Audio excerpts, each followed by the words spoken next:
Mon exposé va commencer par une citation de Mircea Eliade, qui est quand même au niveau du chamanisme, même s'il est parfois contesté, qui est quand même un personnage extrêmement important. Et dans son livre sur le chamanisme et les techniques de l'extase, note dans sa rubrique « Le vol chamanique » que les chamans sibériens, esquimaux, nord-américains volent et que dans le monde entier, on attribue aux sorciers et aux médecines men la même puissance magique.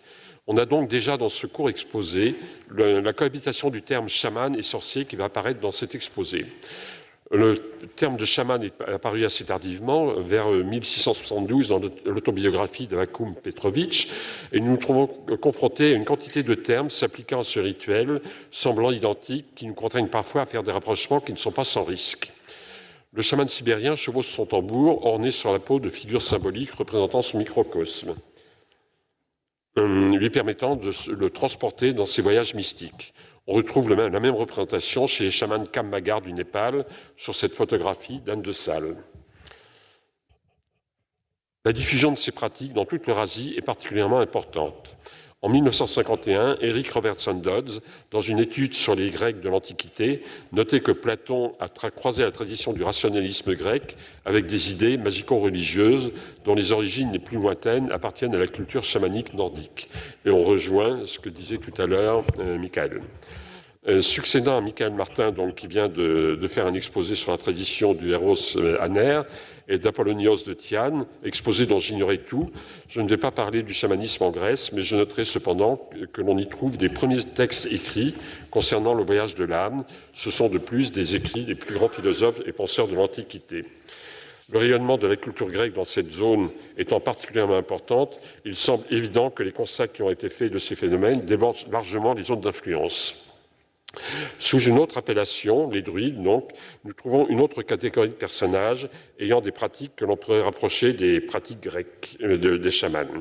Nous connaissons en effet très peu de choses des druides, contrairement aux Grecs, ils n'avaient pas d'écrit, donc on est obligé de se baser sur des textes, entre autres de Jules César, qui n'était ni anthropologue ni ethnologue, et donc on n'est pas très fixé sur les pratiques réelles, mais les fouilles archéologiques semblent démontrer qu'ils étaient quand même hommes de médecine, ce qui se trouvait confirmé par les pouvoirs de la déesse Brigitte, leur patronne.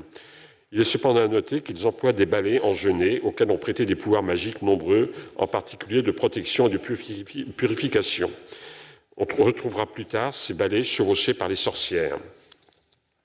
Leur patronne serait Brigitte, déesse des arts, de la guerre, de la magie et de la médecine. Elle peut être aussi la mère, la sœur et l'épouse de Lugh. Elle est aussi psychopompe. Elle a donc beaucoup dans ses fonctions de points communs avec les chamans. Au début du XIe siècle, les vers Burchard de Worms stigmatisent une pratique druidique considérée comme païenne, s'étendre sur une peau sanglante de taureau sacrifié. Grâce au contact du sang sacrificiel, il leur est alors possible de révéler des choses cachées. Sur les périodes relativement longues, nous n'avons pas d'écrit, et c'est souvent en étudiant des objets ou des peintures que nous pouvons trouver des éléments pouvant donner clé à certaines interprétations. C'est le cas, par exemple, de la plaque de Broc en Auvergne du 5e, 6e siècle. Conservée au musée de Saint-Germain-en-Laye, elle a été exposée au musée de Cluny en 2016 lors de l'exposition sur les Mérovingiens. La notice qui l'accompagnait nous avait laissé très perplexes. Elle est établie par Inès Villela-Petit. Elle donne beaucoup d'informations, mais j'en ai éliminé un certain nombre, parce que c'était quand même très touffu, mais elle met, provenant du revêtement d'une tombe avec armes, la plaque funéraire trouvée au lieu-dit Gressin, donc le Broc près d'Issoire, montre un Christ triomphant, au Christ marqué de la croix monogrammatique. Et elle enchaîne après un certain nombre d'éléments. Les sources liturgiques qui garantissent aux défunts la protection d'un Dieu fort révèlent une œuvre savante derrière son syncrétisme extrêmement populaire, ce qui est très bizarre comme expression. Si le thème n'est pas étranger à la tradition classique, la mosaïque du Christ guerrier de la chapelle archiépiscopale de Ravenne et les monnaies impériales, le Christ de Broc vêtu d'une pèlerine, de bottes et d'une tunique ceinturée qui laisse voir ses génitalia, une épée suspendue à son baudrier tenant une sphère et une lance accrochées, en marche dans le buste de face, le visage solaire, imberbe, une chaîne en guise de collier et un diadème dans les cheveux. Présente en effet les attributs du dieu gaulois Lugh, apollinien, et un diadème dans les cheveux. Donc elle fait un rapprochement quand même, malgré cette explication catholique, avec le dieu Lugh, qui est quand même un dieu païen. L'accumulation des signes de puissance divine humaine est un équivalent dans le Christ en armes du cheval ityphalique, de la plaque boucle, de la doigt Sérigny. Alors, ce texte me laisse, l'explication qu'elle donne me laisse très perplexe, car elle aborde le sujet essentiellement sous un angle catholique. Si quelques éléments peuvent en effet correspondre au problème catholique, il y a quand même beaucoup d'éléments qui posent question. Le personnage n'est pas auréolé. Il a le sexe pendant, ce que l'on ne retrouve pas dans les représentations du Christ habituellement, sauf lors de sa naissance où les rois mages se prosternent devant et constatent en voyant son sexe qu'il est d'origine humaine et non pas divine. Et beaucoup des autres éléments dont elle parle se retrouvent dans quantité de divinités, en particulier Lugh, comme le signale timidement l'auteur, mais aussi dans les représentations de chamans. Il est d'ailleurs intéressant de noter que le dieu gaulois Lugh est très lié à la déesse Brigitte, patronne des druides, puisqu'il peut aussi être son époux. Mais ce qui nous a particulièrement interpellé dans est la mention de la main tenant une sphère céleste. Manifestement, lorsque l'on regarde le personnage, la main est fermée sur une poignée et non pas tenant une sphère céleste, car dans ce cas-là, elle devrait avoir la main ouverte avec la sphère posée sur la main. Lorsque l'on compare ce personnage avec une photo de chaman himalayen prise par Renzo Freschi en 1976 au Népal, il y a quand même des similitudes qui sont troublantes. Vous avez à gauche donc le chaman en question avec un tambour tamang, de type tamang népalais, au centre un tambour tamang népalais, et je pense que ce que tient le personnage de la plaque de Broc n'est non pas une sphère céleste, mais un tambour. Alors, on trouve par ailleurs dans la région où cette plaque a été trouvée des quantités d'éléments contemporains de cette plaque dans les églises de caractère païen, qui semblent démontrer que le paganisme était bien présent à cette période et au-delà à l'époque romane.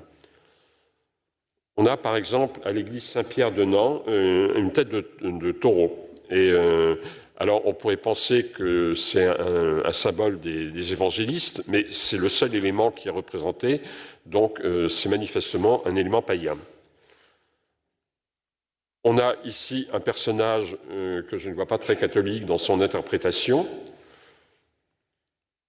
des centaures et des sirènes, qui ne sont pas non plus des éléments très catholiques, là également.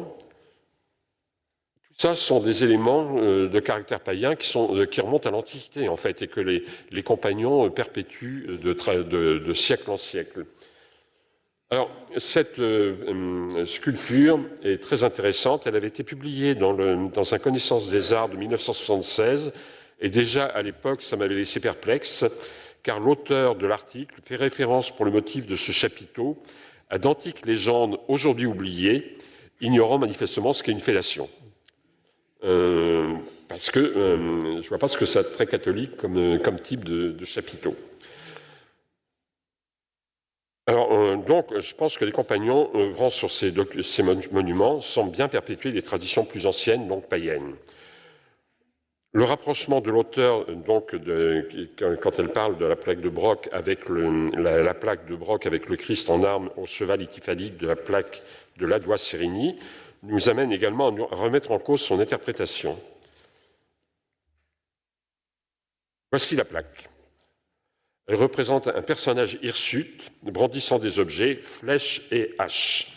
On a guère le sentiment que ces objets fassent partie des signes de puissance divine dont fait partie l'auteur. Et en plus, dans les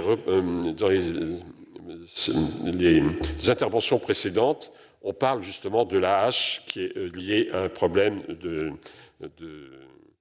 plutôt de maléfice que de côté divin. Et en plus, le cheval ityphalique, je ne vois pas trop cette pièce. D'abord, le personnage est hirsute. On a plus l'impression qu'il est sous l'effet de drogue que dans une séance de catholique. Alors, je pense que tous ces éléments font plus référence à des pratiques chamaniques qu'à des pratiques catholiques. Mais évidemment, tout ça, ce sont des rapprochements qui sont un peu dangereux parfois, puisqu'on n'a pas vraiment de preuves de tout ça, mais manifestement, on se rend compte que ça ne colle pas avec la définition qui est donnée à la base de ce type d'objet. Alors, ces traditions antiques ne peuvent qu'indisposer un clergé prenant de la puissance. Et le canon Épiscopie, vers 906, fait le point sur les croyances populaires et les coutumes paganistes. Il est dit dans ce texte que les évêques et les ministres devaient faire tous les efforts possibles pour leur permettre d'éradiquer les arts pernicieux de la divination et de la magie inventés par le diable. Et s'ils trouvent un homme ou une femme adhérent à ce type de crime, ils devaient les exclure, déshonorer de leur paroisse. Le but recherché étant l'éradication des pratiques païennes par la religion catholique, tous ces gens étant considérés comme sorciers ou sorcières. Les personnes ne pouvant relever des pratiques chamaniques disparaissent et de ce fait, il nous est impossible de savoir ce qu'il est des vols chamaniques à l'époque. On voit cependant que les persécutions en Sibérie, en Mongolie et au Tibet, pour ne citer qu'elles, n'ont jamais empêché ces pratiques rituelles d'être pratiquées dans les villages ou dans certains contextes. Alors commence une succession de textes destinés à neutraliser toute forme d'hérésie. Le 4 novembre 1184, la bulle Ad Abolendam est promulguée. Elle institue l'inquisition épiscopale. Les autorités ecclésiastiques désignant les hérétiques doivent être châtiées par le pouvoir temporel. Elle définit l'hérésie à l'aide du droit canon. Salomon Reinach, dans les apologies de l'Inquisition, note que les premiers arguments est que l'Église est seule compétente pour découvrir l'hérésie et en signaler les auteurs au pouvoir civil. En 1484, le pape Innocent VIII publie la bulle Sommis Desiderant Affectibus qui met en garde contre la sorcellerie, sujet que l'Église catholique ne considérait pas très importante jusque-là. Henri Institoris, dominicain, et Charles Spenger publient à Strasbourg en 1486-1496 le Malus Maleficarum, le marteau des sorcières, traité de démonologie. Parmi les textes inclus dans cette publication, il y est détaillé les tortures abominables auxquelles sont soumis les sorciers et les sorcières, essentiellement des femmes d'ailleurs, pour leur faire avouer leurs relations avec Satan. Les estimations sont fort variables sur le sujet, mais on parle de 80% de femmes pour 20% d'hommes. Lorsque l'on lit les horreurs qu'on leur faisait subir, il est bien évident qu'ils n'avaient pas d'autre possibilité que de reconnaître ce qu'on voulait leur faire avouer. Les comptes rendus de ces procès sont malheureusement nos seules sources d'information, donc toute interprétation doit être faite sous l'angle religieux.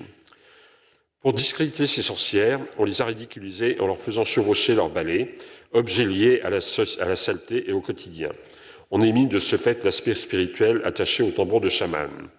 C'est cependant parfois avec des détails comme la plaque de Broc qu'on peut constater des éléments mettant en cause cette vision.